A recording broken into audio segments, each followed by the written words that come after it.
In this place, I welcome our highest selves, source, angels, spirit guides, the superconscious, and any other sources of light like our heart wisdom that are working for our highest good. I ask the spiritual team for wisdom and insight, illuminating dark places and healing deep wounds. We dedicate this time to be centered around our highest good, to elevate our vibrations, and to bring us into a space wherein we co-create lives we love. May this journey, this time, this day, these moments be a delight and a joy, an absolute yes and huzzah, which comes from the opening of the books, right? It's what I do when I sit with my team. So we're going to sit with my team for a moment. We encourage you to find your joy. Find your joy. We are aware because we are guiding. We are aware of one, what's coming, and two, we know how hard Earth is. There have been moments of time in history where people alive think, why am I alive for this? So if you've had that thought in the past year, 2 years, 3 years, why am I alive for this in history? If you're living in a part of the world where you had that thought years ago, right? Why am I living through this time in this place in this chaos? We need you to know that your soul didn't make a mistake. It's not a mistake. We need you to know that what you experienced with the world energies, shiftings, right? Massive movements of not okay and massive movements of change and liberation, we'll use that word liberation, have been in place for your soul specifically if you were in those places. Names like Serbia and Herzegovina, right? Or Croatia, or right now, Ukraine, right? You're thinking, why am I alive in this space at this time for this chaos? We need you to know you didn't make a mistake by choosing that. It's not by mistake. There are forces and things at play that your soul decided you wanted to experience. And then if you are aware of what we talked about last time we all met about the massive changes that are coming and how it's basically going to like level the playing field for everybody, we want you to know that you are here because you understood the greater good need of the struggle. And there are two things that come to Kim's mind when we say the greater good. And so we want to address those two things because we know that Kim is sort of a litmus of how we're landing. And so we can hear her and we hear what she thinks when we say things, and so when we said the greater good, she kind of bristled a little because that was the term that Dumbledore and Grindelwald used when they were talking about how they would be wizards with power and it was for the greater good. And so we want to say that's not the kind of greater good we're talking about. So we want to clarify the greater good. There is a lot going on the planet that holds a lot of people back.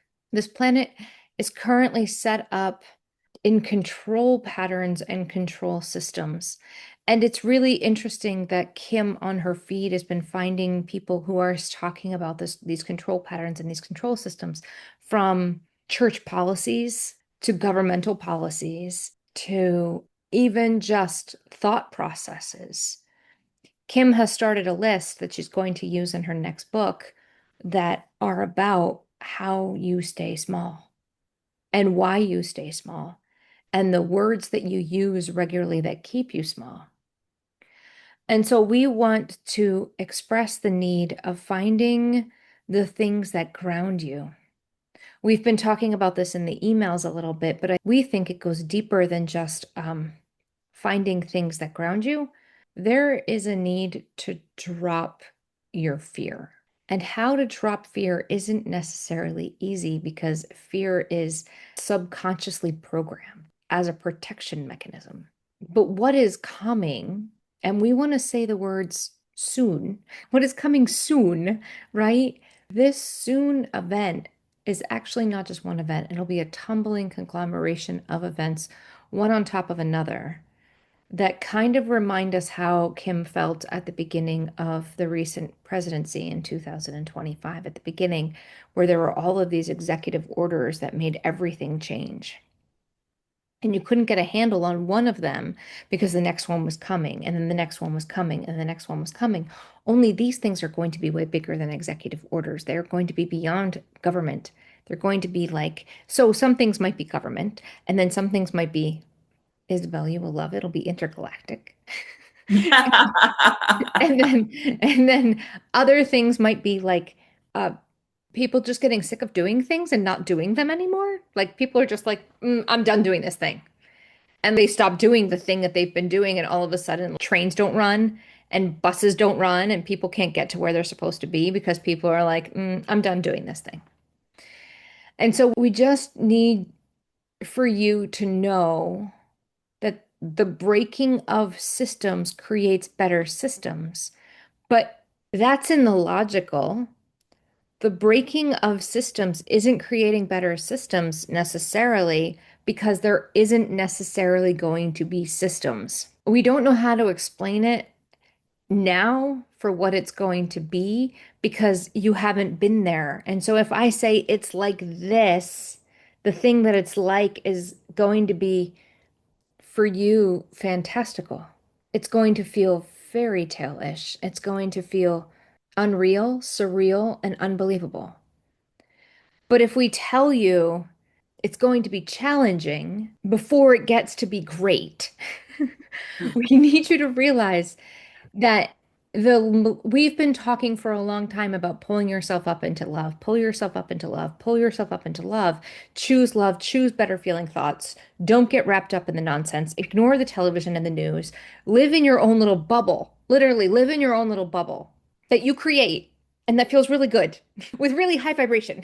And the more you can do that, the less you will get sucked into fear and the less you will get pulled into people trying to pull you down like crabs in a bucket, right? Crabs in a bucket, you put crabs in a bucket. Everybody from Maryland knows you don't need to put a lid on a bucket because you put crabs in the bucket and then if there's more than one crab in the bucket and a crab starts to get out, the other crab in there will pull them back down again. You don't need a lid for a crab bucket because the crabs will take care of it. And so if you are surrounded by, we don't mean to call humanity crabs because that's terrible, right? That's not our heart at all. But if you're surrounded by crabs who are going to pull you back in, they're going to pull you back in. They'll do everything they can to pull you back in because as you have seen in your own experiences, if you don't drink and you go to a party, what do people do? They hand you a drink and they say, you don't actually have to drink this.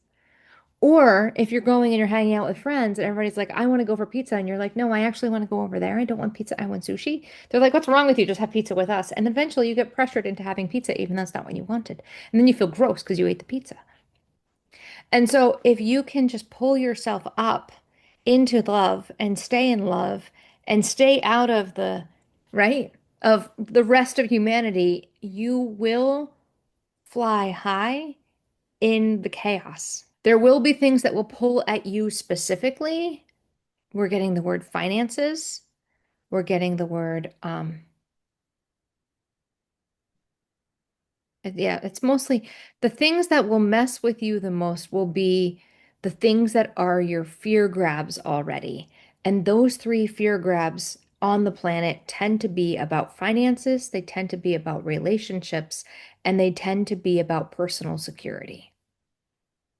And so if you're able to like have a handle on these three things and know that it's going to be okay in the end, right? In the Great Depression, a lot of people didn't have a lot of things. And it was like nobody had anything. There were some people who had things during the Great Depression. And those people who had things were philanthropic, meaning they gave and they shared what they had with the people who didn't have. And you are going to see giving in a way you have never seen giving. And you're going to see kindnesses in a way you have never seen kindness. And you're going to see it from places that you didn't expect to see it. But know that you're not alone and know that your team has you and know that this wasn't a mistake. And so if you are struggling, we ask you to reach out to your people. In fact, if you're struggling, we're going to say this, and the people in the bubbles, you know, that bubble I talked about, how we want you to maintain your own bubble, right? Maintain your own bubble and try to stay off the grid and try to like get yourself matrix yourself out if you can, right? Like go eject your little self out the pod and fall into like the pool that Neo fell into when the Nebuchadnezzar picked him up, right? And pulled him out into the world, like out into the ship. If you can find a way to disconnect, but also find those people who have already disconnected, like Kim and Isabel and Michelle, and right, there's a whole network of people that you have been probably seeing on your feed a little bit who have disconnected. And so we're going to, like Esther Hicks, right? Go find the people who have already disconnected because they're the people who will know the way and will know how to manage this. But the other thing is, we're going to say this, and we love you so much, but sometimes it's really hard to allow somebody else to say, this is what you need to do, and then you go do it. Very often you think, I went and I found them. They told me what to do, but they're full of poop and they have no idea what they're talking about. That's not going to work.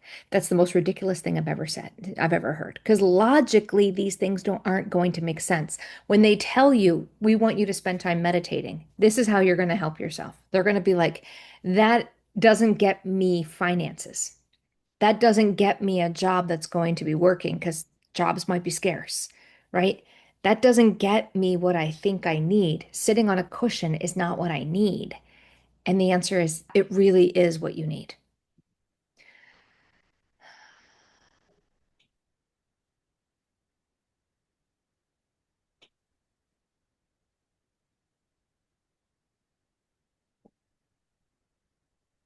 We're Kim is currently asking if people are going to be hungry because she's really worried about that. That scares her. That there was a recent thing that happened in the United States that's cut funding for food. And she really struggled with that and was hurting for the culture and hurting for people. Could feel a car go by and knew when that person was hungry. And she was like struggling with how many people were hungry. And so we want to say there may be some hunger, and that freaks her out, like brings her panic level up a little, right? But we also want to say your team will make sure, like spiritual team will make sure you have wisdom. So the more you're tapping into your spiritual team in rough times, because let's be honest, on this planet, you only change when you're uncomfortable, as it's set up right now. In the world that's coming, that's not going to be true. In the world that's coming, you will change and you will adapt and you will grow because it will be fun to do so. But right now, it change only really happens when you get uncomfortable. And so we are going to see a time where a lot of people are changing. And because there are going to be a lot of people changing all at once, the only way that people here in this paradigm change is if people are uncomfortable.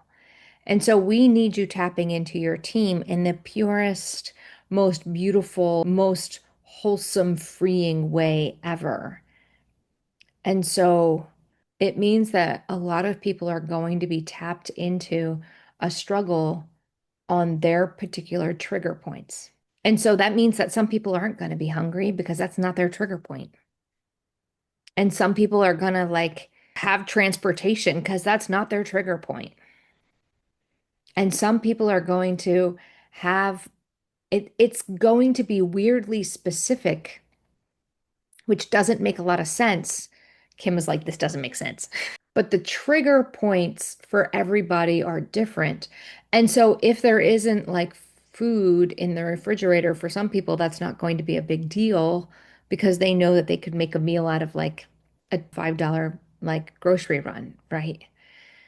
But for other people, their trigger point is going to be something else. And so lots of things will be happening all at once. But we want to say very clearly the struggle will be fast. It won't feel fast while you're in it, but it will be fast when it's done, if that makes sense. So let me use an analogy in your humanness. Kim had cancer, which you all know, and she had treatment, which, if you've been around for a while, you know. And what you may not know is she had the first dose and she was like, that really sucked. And then she had, we're trying to remember the timeline. It's a little fuzzy. It was 15 years ago. She had a second dose and she said she didn't want to do that anymore. She's like, okay, that's no fun. I'm done. But she still had 6 doses to go. On top of that, somewhere in there, we can't remember if it was between the first, we think it's between the first and the second dose, her body in 2 weeks rejected her port. And so she had to, like, she had blood clots all up in her arm and into her neck, and like side veins were showing blood. Like it was bad. And so they had eventually, they gave her the dose in the second dose in her port, but she did not get her third dose in her port, and she had to do every dose in her arm ever after that. And so everything about this was a challenge, and every day and practically every hour was just existing for 4 months. Kim will tell you it was the longest 4 months of her life. She hated every minute of these 4 months. In fact, when it got to be about dose number 5 or 6, she basically told her family she was done and she was going to die. And her mom was like, oh, hell no. After dose number 2, she told her best friend she didn't think she had it in her to do all 8. And her best friend was like, I'm not having this conversation over the phone. And she flew down to spend time with her to discuss what being a warrior and a fighter actually means. And so every second of that adventure was hard. And there were days where Kim was walking around holding her head because holding her head up was too hard. So she would walk around the house with her head in her hands and just be like, I'm going to the bathroom now. And she would carry her head to the bathroom because her head hurt too much and it was too heavy inside her frame. When the 4 months was over and she started to recover, she looked back and she was amazed at how quickly those 4 months went. Even though every moment inside those 4 months was the hardest she ever had. When it was over, she said, oh, it's like done, right? Like from the time she found the lump on April 1st to the time she was done with treatment, it was October or November of that year. Like she was back in teaching November 1st. Like at the end of the first marking period, she was back to teaching. She had her first dose June 1st. And so literally the whole thing only took 5 months, really. The recovery was a lot longer, like blah, blah, blah. But the actual like horror of it was only 5 months. And she wants you to know that if you're in something hard, while you're in it, it feels like time stops. But we want you to know that in reality, what is coming is going to happen so fast in your time frame that you will be amazed at how quickly the changes occurred and how sudden the transformation and how quickly we don't want to use the word suffering, but that's the only word we can come up with because not everybody's going to suffer, right? Not everybody's going to suffer, but how quickly the transformation happens. So we want to say, however you handled the pandemic, we want you to learn from that. It's like the pandemic was an opportunity to practice. It was a practice run. And so, because this is going to be global, just like the pandemic was global. And so, if the pandemic was a practice run, we want you to look at how you handled the pandemic. And we're going to tell on Kim and tell you she actually kind of loved it. She used it as an opportunity to get stuff done. She like got serious about meditation. She like loved the fact she didn't miss out on anything because nobody was doing anything. So she wasn't like missing out on people having a party because she was like, nobody's partying right now. And so we ask you to bring curiosity every time you feel a twinge of discomfort in what is coming. Bring curiosity to it. Why am I uncomfortable? What about this is making me uncomfortable? What do I want to see instead of this? Right? What is the experience I want to be having versus the experience I'm currently having? And why am I uncomfortable with this? And the more you get curious, the more you will be able to locate your own fear. And the more you can locate your own fear, the more you will stop feeling it. Because the more you invite, as ironically as this is, the more you invite the uncomfortable feeling in, the less it's a problem. This is like what they teach in yoga, right? Find your uncomfortable position and be uncomfortable with it. And then it ceases to be an uncomfortable position. And they often say the position that's most uncomfortable for you is the position you need the most. And so the thing that's going to make you uncomfortable and make you want to run away, we are going to say, instead of running away, we encourage you to sit with it. Plunk it down in your lap. Unwrap it like a present. Find out all of its parts. Explore it. And then you'll realize the thing that you're scared about isn't actually the thing you think you're scared about. And then you will also discover, oh, and then you will also discover the whole thing's made up and it's a mirage anyway. It doesn't really exist. There you go. Okay. They just told me to say it again. Hold on. I have to remember. Will you say it again? It's a mirage. The whole thing is a mirage and it's made up anyway. And it doesn't really exist in the first place. Whatever it is that's making you afraid, it doesn't actually exist in the first place. And so we just encourage you to find peace and be whole and do things that make you feel good and stop doing things that make you feel bad and be joyful because it's coming anyway. There's nothing you can do about it. It just is what it is. It is what it is. And so take a playful spirit the entire time through it. Just be playful. Be curious about the whole thing. If you have to literally make popcorn and sit on the edge and just watch the other humans freak out, right? Just if that's the way you're going to handle it and you don't caught up into it, that's the best to do.